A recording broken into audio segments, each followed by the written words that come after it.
On this episode of Go Team Score Points, Sam and I learn about the Sixers from superfan Anthony Ives. Make sure to come back next week when we'll have NBA insider Doug as a guest. This is season 1, episode 8, asterisk 10. 8 with Sam, 10 with me.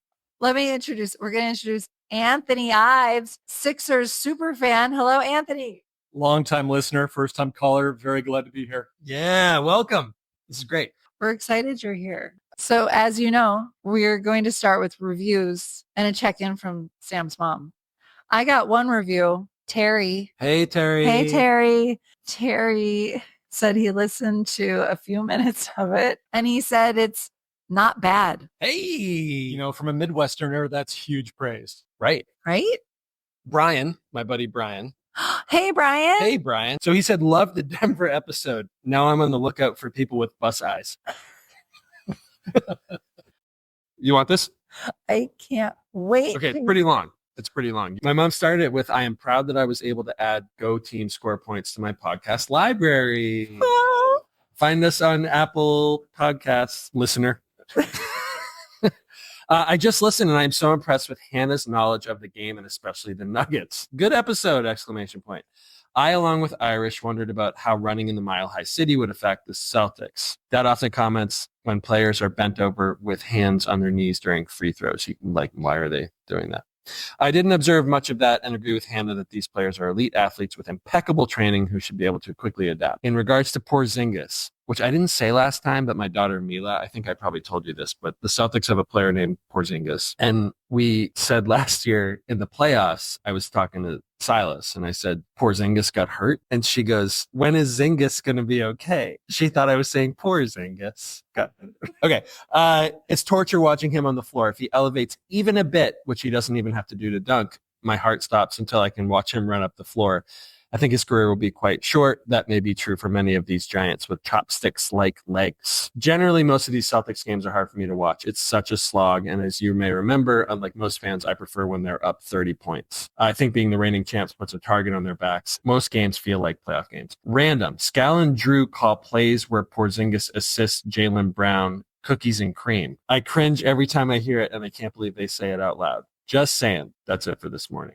Thanks, Mom. Yay. Yeah. Okay, so we normally start with my overview of the game, and then we want to talk to you about your expertise of the Sixers. So we watched different games accidentally. Yep. No, I love the last-minute twist on the podcast. It's great. Surprise. I watched the Magic Sixers game in Orlando. Very strange mascot, but was present a lot. What is their mascot? We don't know. It's like a Puff the Magic Dragon, kind of. I don't know. Okay, so there's a guy, and sorry to focus on the Magic because I know we're here for the Sixers, but there's a guy on the Magic and his name is Paolo Banchero, and I think that's like the greatest name. Paolo Banchero, in case looks like it should be Banchero, but it's Banchero. Yeah. Okay, noted. The announcers of this game, I watched the Philadelphia feed. It was Kate Scott and Ala Abdelnaby. I have information about the mascot. Ooh, tell me. When I Googled it, it came up as Stuff the Magic Dragon. Wow. I'm not Love kidding. it. I'm not kidding. That's the name of the mascot. The Magic mascot won Mascot of the Year twice in 2016 and 17, back to back. Only mascot to win it in 2 consecutive seasons. So it's a dragon. I need to look into this. What is the criteria for best mascot? Yes. Back to the announcers. I really liked Kate Scott. Good. Me too. I'm a lifelong Sixers fan, lifelong Sixers viewer. I think she's fantastic. She's really good, really clear. Even the two of them, their like small talk was good. It was good. Has she been doing it for a while? She has. I don't know how long, but she has. And the two of them definitely get along well. So they've been a team for a while.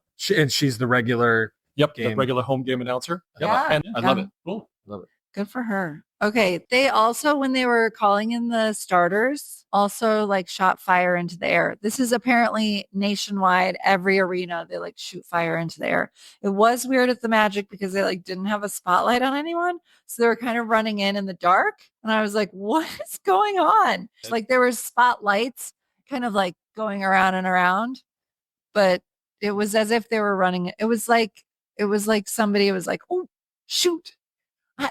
I'm on spotlight tonight. Yeah. Just light the fire. Go.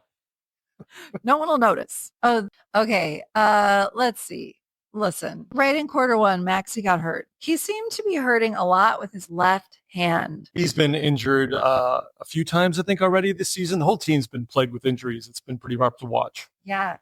Quarter two. Last episode, we were talking about a lot of flopping and how sometimes, like, we had looked at an injury or looked at a foul that looked like super dramatic in the Nuggets game last week.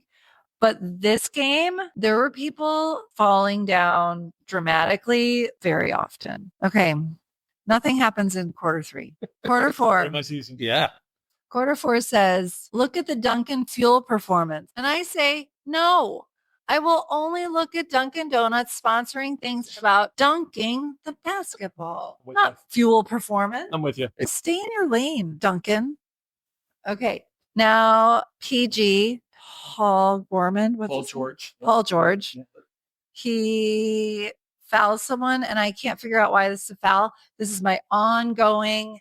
This is why this podcast will live forever because I'll never learn what a foul is and isn't. Nobody knew. Okay. Yeah. How does he get fouled? It looked like he got like totally knocked over by that The foul guy. was on Paul George. Yeah. Oh. But you saw that like Yep. that guy ran into him. There's a lot of talk about like vertical space. Yeah. Oh. And so like if you have the right to the vertical space right above you, and if you jump into someone's vertical space Really? and they're trying to use that space, then it's a foul on you. But it's really, you're not wrong. It's really, really Yeah. nebulous and like looks different in slow motion than in the real game. Yeah, that's a tough one. I'm with you. Okay. One. Okay, then at the very end of the game, like the very, very end, the Sixers had the ball. There was like a foul, and then there's the guy who stands outside to throw the ball in to the team, and he's like this. I don't. 5 seconds go by, and the reps are like, "Give me that ball." He like lost his chance. He couldn't even throw it in, That's pretty sad. and then they lost. I love that you took this note because it so really doesn't happen a lot in the NBA, like less than once a game, Probably. I'm guessing. And it's so typical of the Sixers Yep. season. Yep. 100%. 100%. It made me so happy to see. It was a close game. They lost by 5. Like it was, Yeah, it was close. Yeah, like the whole. And they couldn't get the ball on bounds. It just made thinking about you reading that. I am not surprised whatsoever. I loved it. And yes, it's good that you put it into context. Yeah. That's the recap. Then I was gonna go into shit the announcers say. Okay. Okay, so a lot of times the announcers say things that I think is ridiculous, and so I make a note of it. Okay, one of them said, "Matthews, the straw that stirs their drink," and I love that, and I hope people describe me that way. You like that one. That might be your first comment that you've really liked. Well, I mean, I don't see how it fits with. I mean, like it's funny for basketball. It seems a little more like romantic. Oh, one of the announcers, guys, this is so relevant. One of the announcers called the part that's in the paint the key. And I just learned from Terry, who listened to 5 minutes of our podcast, that it's called the key. Yeah. Yeah. It was shaped like a skeleton key. Like a kind key. of. Oh, yeah, sure. Okay. Never thought of that. A keyhole. Yeah, right. Right. Right. Like the Yep. round part for the foul line. Yeah, sure. Yeah, Oh, that makes sense. So one of the announcers called it that. And I was like, oh my gosh, I just learned that. Yeah. Cool. I know what he's saying. Then Allah says, did you hear that whistle? There's a lot of house music in here. So I've got a few of my favorite Allah quotes. I'll give you later, unless you want to do them now. He's a pretty funny guy, Okay. but he's very much, he'll take a swing even if he's going to miss, just got to go for it, which is one of the things I really love about him. Well, I love it because I'm always complaining to Sam about how much I hate the music in the Garden because it's just that old timey basketball, like Bum, bum. bum, bum, Yeah. bum. That's Bum, all it is. Yeah. Over and over and over again for 2 hours. And in Orlando, they were playing like all kinds of hip hop and pop music all the time. And I thought it was funny that he kind of sounded like, turn that noise Right. down. Get off my lawn. Right. Would it make sense maybe to get the quotes now that we're on announcers? Yeah, actually. Do you have them? So a different game that I watched, the Sixers, instead of losing the Magic, they lost the Pelicans. who are the worst team in the league, and just like an hour, a few hours before tip-off, suspended for that game their best player, Zion Williamson. So Sixers played the worst team without their best player. They suspended him at home because he showed up late to practice or the flight or something. So the worst team in the league stepping on the court without their best player playing at the Sixers, and the Sixers still lost. Wait, I have a question. Are the Wizards worse than the Pelicans? Good. Record-wise, I'm not sure right now, but they're both, are they about the same? I think that was an authentic fan question, though. are the, I love that we're figuring out if this team lost to a team that's even worse than the Wizards. So here's some, so from the game that I just watched, Abala, there was some really hard foul and it didn't get called. And he said, "What is this, 1995? Nice. Yeah. Mean anything to you as a basketball? Oh, no, I just thought like, old time. Marky Mark and that kind of time period. Like, what is this, 30 years ago? Yeah. Like antiquated. Right. So basketball used to be a lot rougher in the 90s. So that was the reference for longer term basketball fans, that people would just hard fouls never get called. The opposite of today. Okay. Thought, because I was just talking to Terry, hey Terry, about the NBA, and he was saying the NBA has a problem, which this comes up all the time. NBA has a problem because people stopped watching it. Idea, bring back these aggressive fouls. Joe Mazzulla, your guy Joe Mazzulla, wants fighting. He recently was in a press conference and was like, people were like, should they get rid of the corner three? Is scoring too high? And he's like, how about fighting? Only in Boston. Only in Boston. Yeah, That's such a Boston comment. I really like Joe Mazzulla. I know he's unusual. I like him. Very successful. Can't argue against it. Yeah. Okay. Next one. In that same game, that wasn't ball. That wasn't a hand. That was a straight flush. Oh man. I think he was referring to a foul when they said, did he hit the ball? Did he hit his hand? And I think he was referring to the fact that he just like completely clobbered the guy. So he was saying to Kate, oh no, that wasn't ball. That wasn't a hand.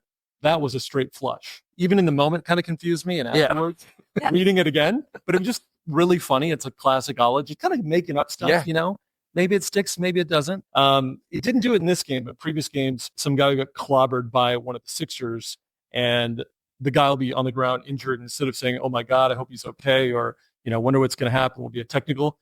Almost the first thing he always says is, well, he got his money's worth. I like this guy. Old school. And then my favorite of all time, Kyle Lowry. And do you know Kyle Lowry, 39-year-old Sixer, originally from Philly. But a little while back, I'll refer to, he said, Kyle, built like a North Philly fire hydrant. Oh, well, that's very specific. Really? Yeah. Really local. Yes. Playing to a local crowd. A few blocks would get that joke. Right. So, wait, I have a question about why this is a tangent, but relevant. Why are you a Sixers fan? Because you're from Iowa. Did you live in Philadelphia? No, but when I was 7, I started watching sports, and I just kind of jumped on the bandwagon of whatever team was successful. So in football, it was Pittsburgh Steelers. Okay. They won their 4th Super Bowl. In baseball, it was Philadelphia Phillies. They won the World Series in 1980. And in 1980, the Sixers were one of the best 3 teams. And I loved Dr. J. So being in Iowa with no professional teams, I just kind of chose who was ever good and stuck with them in all 3 sports. That's many years. Many years. Great. Some great, some not so much. Yeah. The Sixers especially not so much recently. Yeah, but you're not a fair weather fan. No, I have stuck with them. They've been a really interesting team over the past 20, 30 years, 15 years especially, because the other thing was, have you heard of the process? No. So Morey's predecessor in Philly saw Philly for many years being a team that was about 500 win-loss record. Make the playoffs, never go anywhere. He said, either you got to be the best or you got to be the worst, because if you're the worst, you get the top pick in the draft. So they created a roster where for 2-3 years in a row, their goal is to lose as much as possible. And it made people furious because you're paying all this money to go to a game and the other team shows up and it's like a Harlem Globetrotters game. Your team's going to win. There's no competition. The team was terrible, but they got a bunch of top picks, including Joel Embiid, who didn't play, but is MVP 2 years ago. So it's this controversial approach that people hate because they were terrible. They lost a lot, but it did turn them from being a mediocre team into a bad team, now into a good team, but now a bad team again, as more information's coming out about how it ruined their culture because you had a team that was just focused on losing for so long. Right. how do you build like team spirit, camaraderie Can I ask you, so you were into them throughout the process. throughout the process? What was that like from the inside? Were you like, all right, it's at least there's a plan, or were you like, come on? Yeah, I mean, I will say after so many years of mediocrity, knowing you weren't going up, you weren't going down, kind of got to a place where, all right, let's try anything. Because watching them predictably lose in the first round of playoffs every year, there's no fun in that. Right. So let's shake it up. Let's burn everything down and let's give it a try. I think most Sixers fans were pretty supportive. Yeah. Of trying because they had just been tired of. So they hadn't been in the NBA Finals since 2001. They hadn't won an NBA championship since '83. So they said, what do we got to lose? Yeah. We're stuck in mediocrity. Let's try something new here. You have to be so lucky. So in addition, I mean, like on paper, right? Like Embiid, the best, him and Jokic are the best offensive centers in, depending how you measure it, 20, 40 years, whatever. Easily. Yep. And even still, it's like you just have to be so lucky with injuries and timing and shots falling and whatever. Yeah. It's so hard. And like to go through those years of not winning a lot of games to get to here. Yeah. It's pretty rough. It's remarkable. This is when I told you about the Sixers losing on purpose and you said they're playing chess when everyone's playing checkers. I did say that. And I said, now they're taking a big turd on the chessboard. Pretty much.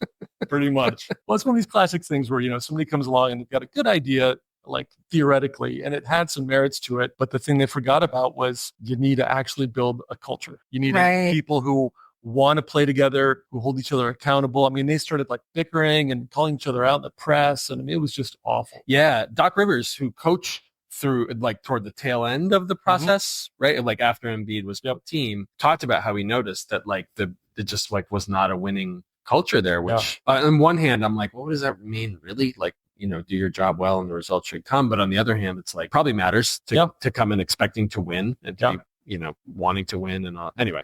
Yeah, for sure. So so that's been my history with the Sixers.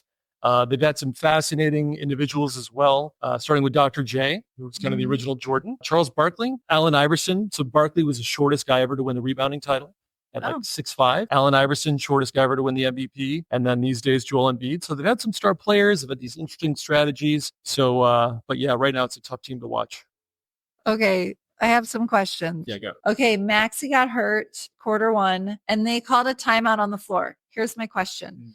When a player gets hurt, like he bent his fingers back when he landed on a guy, it's not a timeout from either team, right?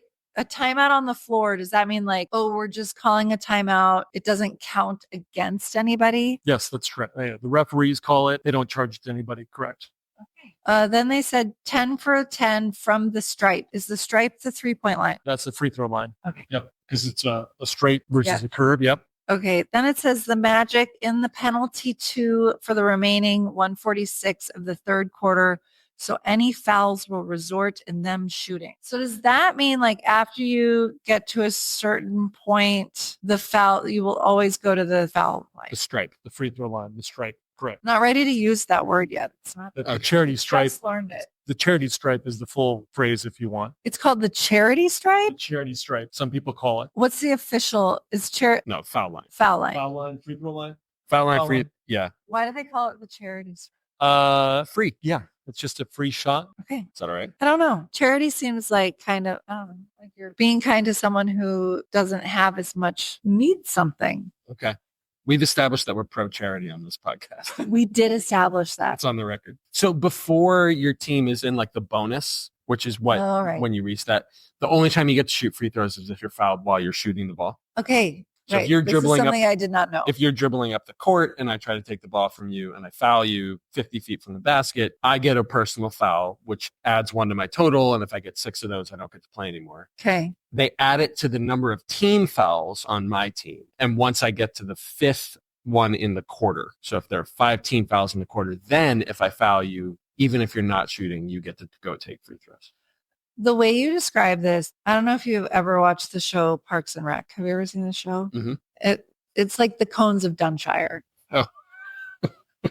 The rules sound so complicated. Yeah. Okay. And then if you do it this way, then you can only throw the ball in. But then if you're across this line, if you're going to your left, then you have to retie your shoe. Yeah. Yes. It seems like that. Okay. Should I talk about these 2 people I looked up? Yeah. Are we ready for that? Okay, so I looked up two different people. The first one is Paulo Bencaro. Look up his picture. He has the smile of a toddler. He's from Seattle. He played at Duke. Then he played for the Magic. So he's pretty young. His mom was a pro basketball player. His uncle and dad played college football at 15 months. And I checked the Wikipedia source on this. At 15 months old, he was 3 feet tall. That's bananas. I was like, this cannot be real.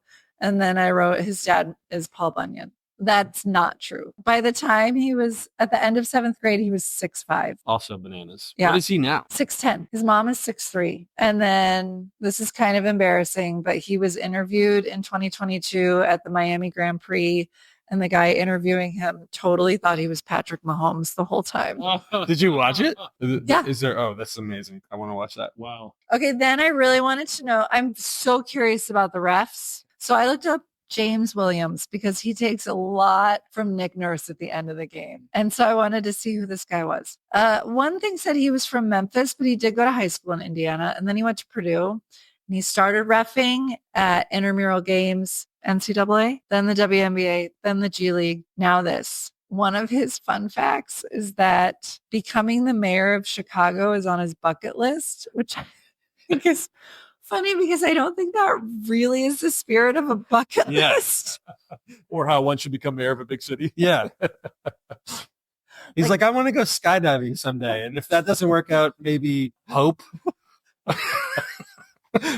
That's really Have funny. you thought about who you've grown up with that might have had desire to become a professional referee in any sport someday? Like that's a very specific kind of person because you got to start early. You don't pick it up later in life. But I don't think so. Reading about him, I don't think he wanted to be a professional ref. He was in college at Purdue. He got a BA in like law and society or something. But I think it was like his little part-time job turned into a real opportunity. He just went with it. Okay. I cannot fathom wanting to do that job for a second. It would be so awful. Yeah. Awful. He says that he likes it. That he likes to engage with the players. He likes to engage with the coaches and he likes to have fun. And everyone calls him Gucci. That's his nickname because they say he looks like Gucci Mane. I have a picture of them side by side here. Yeah, who's Gucci Mane? Yeah. He's a rapper. Okay. And he said that he thinks it's fun that they all call him Gucci. He said almost no one calls him James anymore. They all call him Gucci. There was in the NFL a few years ago. Do you remember this? I think the refs were on strike and there were like replacement refs for the first 2 or 3 weeks of the season. And it was like a nightmare. It was really bad. Like the games were lost that should have been won. There were people injured. It was like really bad. And the refs came back, like the real refs came back in the 3rd or 5th week or whatever it was. And the fans were like, yay, as they came running out. And seriously, like 45 seconds later, they called a penalty and the whole team. It was like, boo, we hate you. It's like, who would want that job? Who would ever want to do that? You know, this is a perfect segue because when I was looking up information on this guy, James Williams Gucci, you know, I do like a Google search and there's a post in a subreddit, the Boston Celtics subreddit. And the title is The Pacers are now 35-3 with James Williams as the head referee. The NBA needs to investigate this. Nothing is getting by those Boston fans. That's right. They are going to make sure everything is fair. I want to thank them for their vigilance, their care about the integrity of the game, and their kindness. They're looking out for everyone who's playing the Pacers. Yeah, right. That's right. As a Philly fan, there's like some famous, you should tell the story, not me, but there's like the most famous Philly fan story is like booing Santa Claus at like an Eagles game. So there's a debate probably about the top 3. That's in the top 3. Okay. So yeah, there was a famous game where they not only booed Santa Claus, it had snowed, and so there's snow in the sand. So they started throwing snowballs at Santa Claus, and like not like little ones, like, you know, take him out kind of like shots at him. Yeah. I think it was Michael Irvin or somebody from the Cowboys got knocked out playing football and, you know, kind of the stretch ready to come out. Oh. And then people are like laughing and booing and at this guy who's in really bad shape. So that also makes their Hall of Shame. And then I guess the third is the fact that at some point they were processing so many arrests during a football game and they couldn't just handle all the cops taking people in and out of the stadium. They set up a court on game days inside the football stadium so they could process people right there and keep the lines moving more quickly. Wow. Yeah. Yeah. I mean, I appreciate that it's a city that's got a very passionate fan base, and that when you're there, you meet other fans. They know a lot about the history of the sports, and they're very passionate about sports. That I love very much.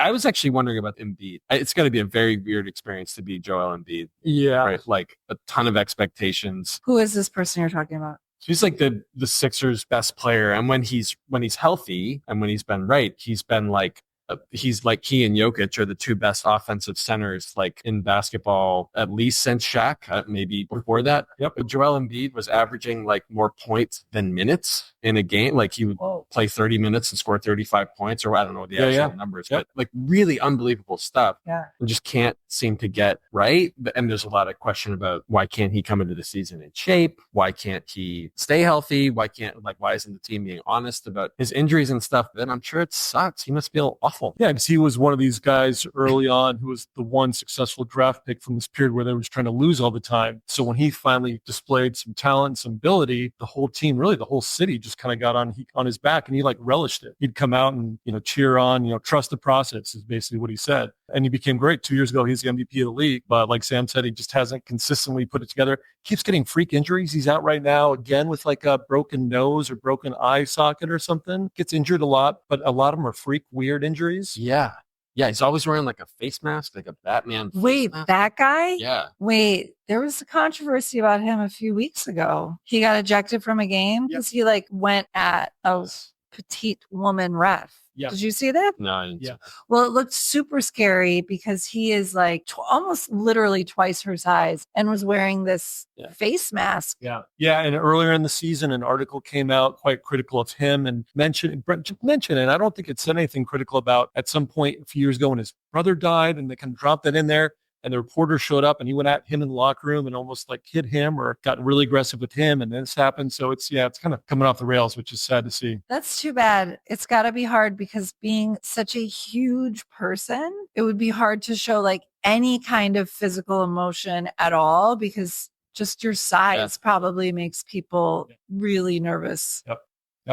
And like I said, he's been the player carrying the team now, and their hopes for some years. This whole project is all on him and the hopes of him. So a lot of pressure there as well. And he didn't grow up as a basketball player. He grew up in Cameroon, grew up playing soccer and volleyball, got into basketball later in life.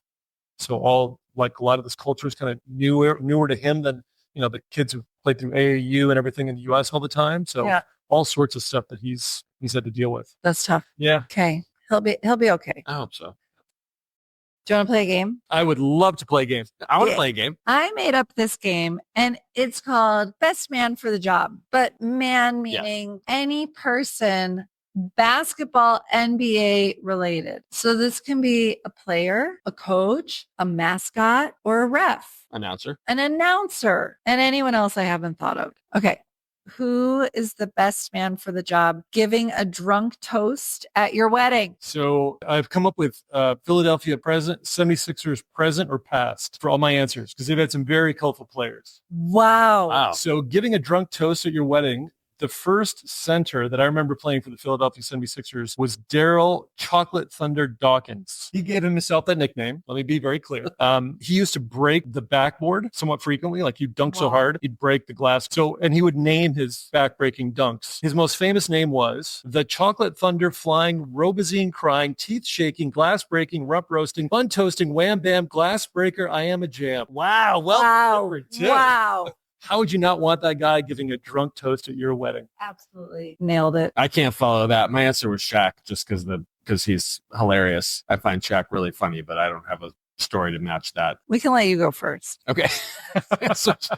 It'll sound lame on either end, but most fun to take on a road trip. Oh, I'm going to go out on a limb and say we have the same answer to this because I picked Charles Barkley. Wow. Yeah. I picked Charles Barkley as well. It would have to be. Wow. Because he's smart, he's funny, chatty, create a lot of fun. He gets along with everybody and anybody. Yeah. So when the Dream Team was in Spain, and you know the Dream Team? Yeah. Yep. I do. So every night he'd sneak out of the hotel and he'd walk up and down Los Ramblas in Barcelona and just have drinks with old people, with young people, would sit like on the stoop with somebody, would go into a restaurant, chat up, just like the most sociable guy ever. And he has stories just never ending. Amazing. Wow. Yeah. Okay. Yeah. Who do you want to help you get a job you're not qualified for? So I'm going to take a shot here, but it's because this guy really, really frustrated me as a Sixer up until a couple years ago when he got traded to the Nets. Ben Simmons. So Ben Simmons has earned more than $200 million in the NBA, and he has barely played the last few years. So he came in, lots of talent. He was good for a while, but he just, for whatever reason, he's had some issues apparently as well. Had some injuries, but he keeps earning lots of money, even though he's not actually qualified to be an NBA player. So he's figured it out. All right, I'm going to shout out Hannah, and I'm going to say that Zeke Naji would be another person who knows how to get a job that he doesn't deserve and negotiate a salary that he doesn't deserve. So I ran these by Hannah first to Yep. make sure they made sense. Yep.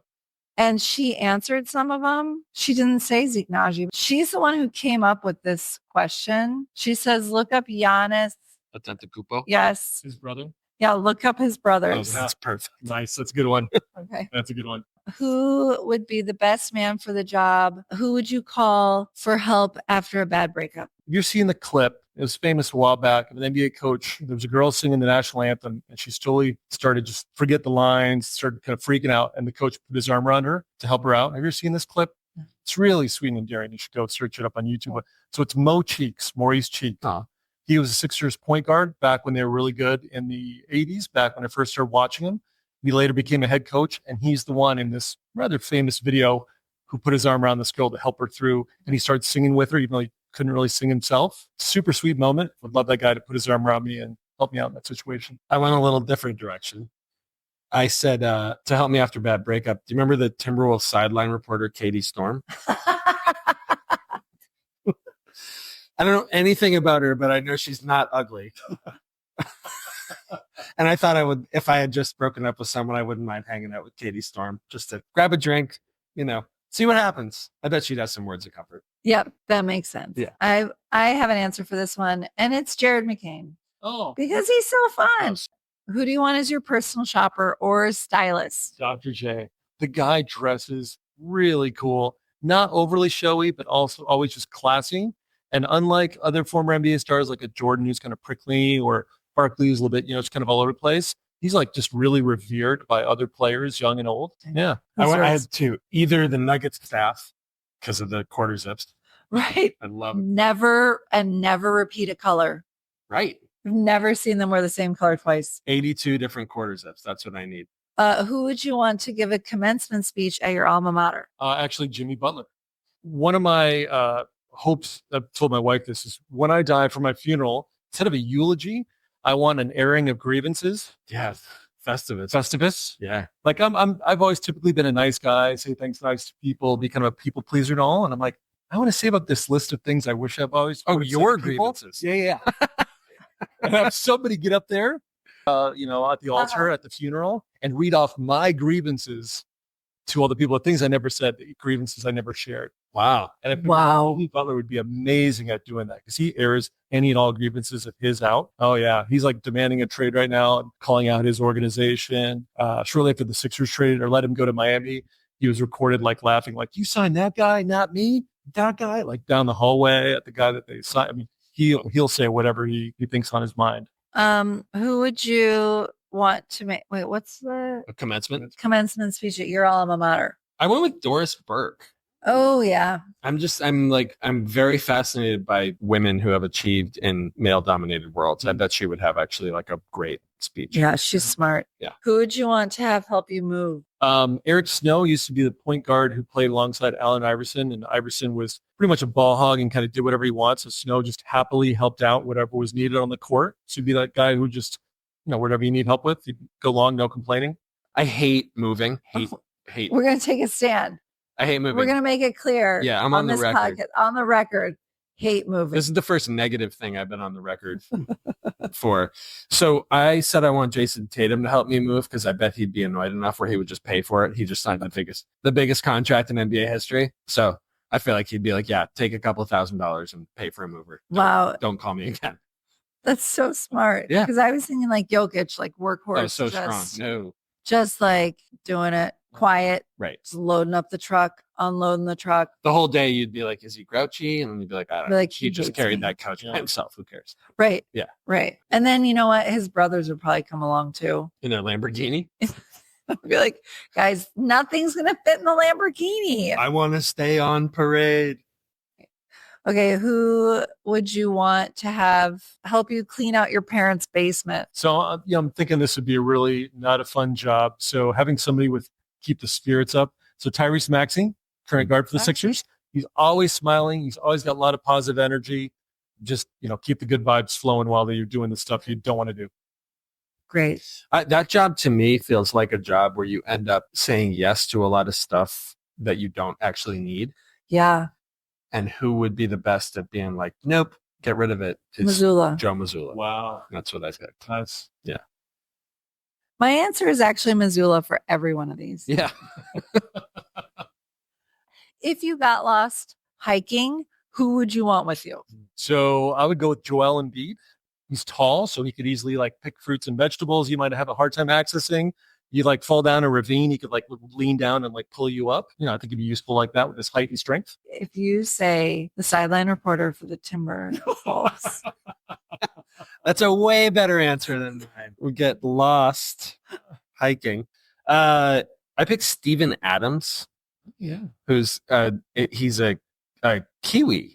Mm-hmm. I think. Yeah. And Maori. Yeah. So he just struck me as a big rugged dude who would be hardy and helpful. They say there are videos on YouTube about guys, NBA players commenting about how freakishly strong Steven Adams is and what it feels like to get hit by a Steven Adams screen. It's running into a wall or whatever. I just thought he'd be good.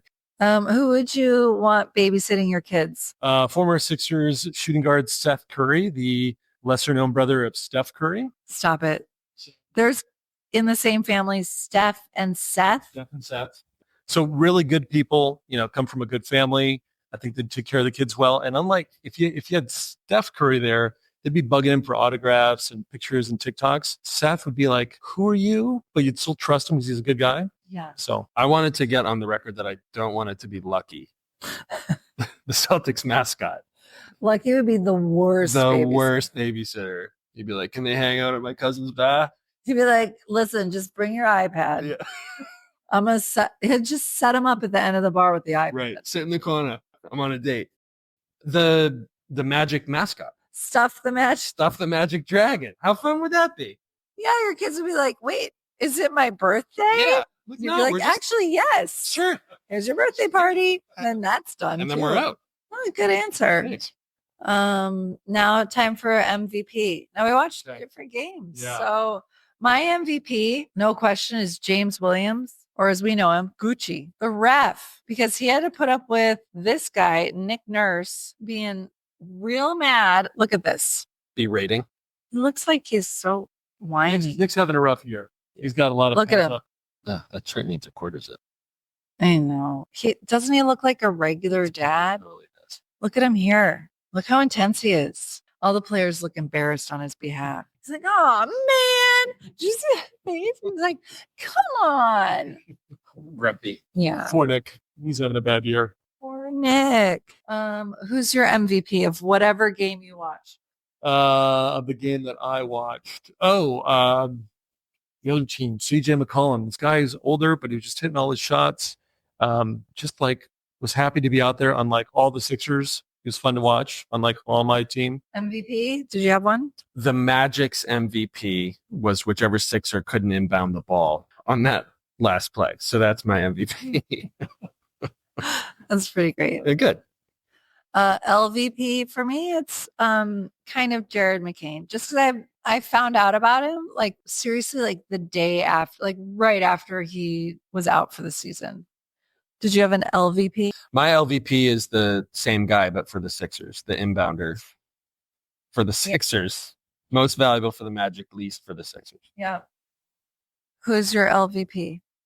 LVP, I think it's going to have to be Nick Nurse. I feel like the team is starting to get a little bit tired of his antics. I think he's starting to get tired of them. I think it's just a really kind of ugly situation, which too bad. He's an Iowa guy, but that's what it's looking like. Well, this might not be the end for him. he might find a better fit somewhere else. I hope so. We'll see. Most confusing part. For me, the most confusing part was learning these particulars about fouls. Again, it's always the same thing. It's just Yeah, that's a lot. Not necessarily from this episode, but like I think that the process to me is the most confusing part, because they probably actually did it pretty well, and it still is not working. It feels like it's kind of getting toward the end for the Embiid era in Philly. Yeah. I don't know. I don't think they're going to be patient with any more seasons of swollen knees and broken faces. I think Paul George, they spent a lot of money on him. He isn't really that good. He doesn't really fit in that well. It doesn't seem to be that happy to be there. I'm kind of confused what's going on. That was finally going to be the move. We're going to finally spend money on him. We've got Maxey, we've got Embiid, and here we still are, fluttering even worse now. okay. What did we learn? I learned that Paolo was 3 feet tall at 15 months old. I'm never going to forget that. That's intense. It sounds kind of spooky. Yeah. Like you don't want to come across that giant baby. Yeah. You'd be like, how old is that kid? 7? Right? No. I have learned that watching you two and experiencing this live is even better than listening to the podcast. Wow. I think All so. of you listener out there should come and take this opportunity, if you can, to come experience this in person. Wait, I didn't say what I learned. Hold on. This week I learned that the in the paint part is called the key, and that the charity line is also the 3-point line. Nope. The charity line is also the free throw line.